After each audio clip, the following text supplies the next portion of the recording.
everyone, today we're diving into something pretty serious: PFAS consumer fraud lawsuits. So, what are PFAS?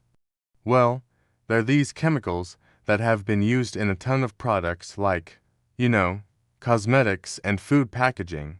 And recently, big companies like Apple and Samsung have found themselves in hot water over allegations that they misled consumers about the safety of their products. So, let's unpack this situation. First off, PFAS stands for per and polyfluoroalkyl substances. They're often called forever chemicals because they don't break down easily in the environment or in our bodies. That kind of sounds scary, right? These chemicals have been linked to some serious health issues. Think cancer and hormone disruption. So when companies market their products as safe and sustainable, but they're actually using PFAS, that's a big deal. The lawsuits we're seeing are, pretty alarming. Many of them are based on claims that companies violated consumer protection laws. The ones that are supposed to keep us safe from misleading marketing. They're also facing accusations of breach of warranty, which is basically saying the product didn't do what it promised. Then there's fraud, yes, actual fraud, and even unjust enrichment, which is when a company benefits at the expense of consumers. It's like, how can you sleep at night? So, which industries are feeling the heat? Well, it's not just tech.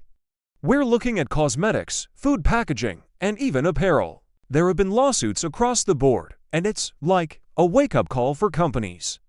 For instance, the Apple lawsuit is a biggie. It's not just about one product.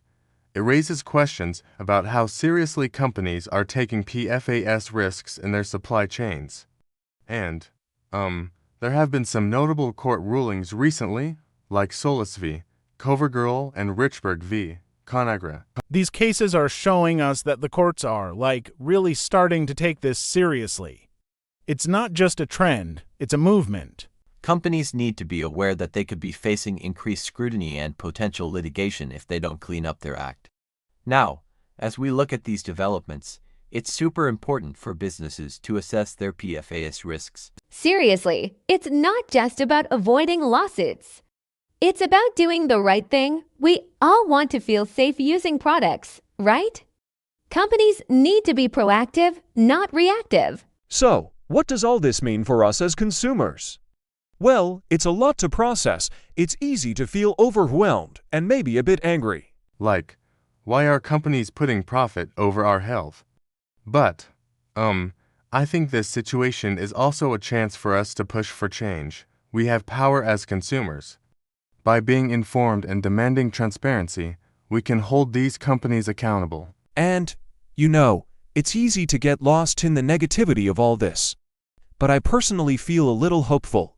We're seeing more awareness around these issues, and that's a step in the right direction. It's like a reminder to be grateful for the things we do know and to fight for better practices in the future. So before I wrap this up, I want to encourage you all to think about what you can do. Maybe it's as simple as checking labels or asking questions about where your products come from. And, if you found this information helpful, please subscribe, like, and comment below. I'd love to hear your thoughts on this issue. Let's keep pushing for change. And remember, we all deserve to feel safe with the products we use.